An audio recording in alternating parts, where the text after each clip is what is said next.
অনেক বড় একটা ড্যাম তৈরি হতে যাচ্ছে আমাদের ব্রহ্মপুত্র নদীর উপর। যে ব্রহ্মপুত্র নদীটা হিমালয় থেকে বেরিয়ে চায়না তিব্বত হয়ে অরুণাচল প্রদেশ আসাম হয়ে বাংলাদেশে ঢুকছে।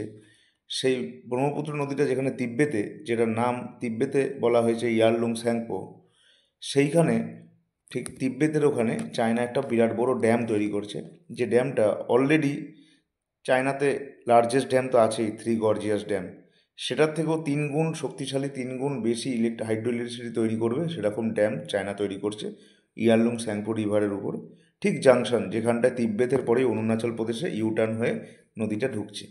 এবং এই ড্যাম যেটা প্রজেক্টটা তৈরি করছে চায়না, সেটা 60 গিগাওয়াট হাইড্রো ইলেকট্রিসিটি তৈরি করবে, যেটা চায়নার সব থেকে বড় বা ওয়ার্ল্ডের সব থেকে বড় থ্রি গর্জিয়াস ড্যামের থেকেও অনেক বেশি, 3 গুণ বেশি।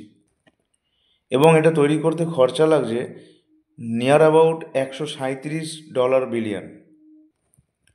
ইন্দাস, ব্রহ্মপুত্র অ্যান্ড মেকং, এই 3টে নদীর উপর অলরেডি চায়না এর আগে ড্যাম তৈরি করেছে, একটা না অনেকগুলোই করেছে।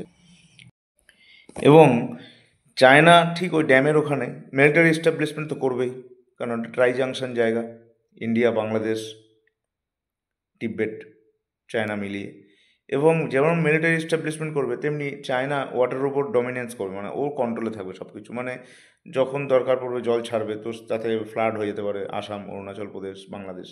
আবার অনেক সময় যখন জল দরকার, খরা হয়ে যাবে কিন্তু জল ছাড়বে না, চাষবাসের অনেক ক্ষতি হবে।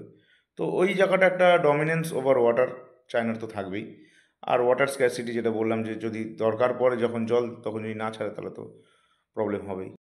কিন্তু চায়না যতই ড্যাম তৈরি করুক বা যতই প্ল্যান করুক যে ইন্ডিয়াকে যে হোক করে কোনো ক্ষতি করবে, সেটা হতে দেবে না। কারণ অলরেডি অরুণাচল প্রদেশে ব্রহ্মপুত্র নদীর উপরেই একটা ইন্ডিয়ার, আমরা আর কি ভারতবর্ষ ড্যাম তৈরি করতে চলছে, যেটা চায়নার যে প্রজেক্টটা সেটাকে কাউন্টার করার জন্য, যাতে করে চায়না যদি কোনো বিরাট জল ছাড়েও ওখান থেকে, তো আমাদের যে অরুণাচল প্রদেশে যে ড্যামটা তৈরি হবে, সেটা আমাদের অরুণাচল প্রদেশ, আসাম বা বাংলাদেশকে এফেক্ট করতে পারবে না।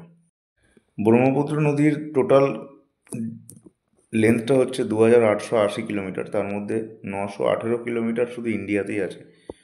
তো আমাদের তো কিছু না কিছু ওর উপর প্রজেক্ট করতেই হবে, যে কারণে কাউন্টার করা যায় চায়নার এই ড্যাম, প্লাস তাদের ওয়াটারের উপর ডমিনেন্সি এবং মিলিটারি এস্টাবলিশমেন্ট।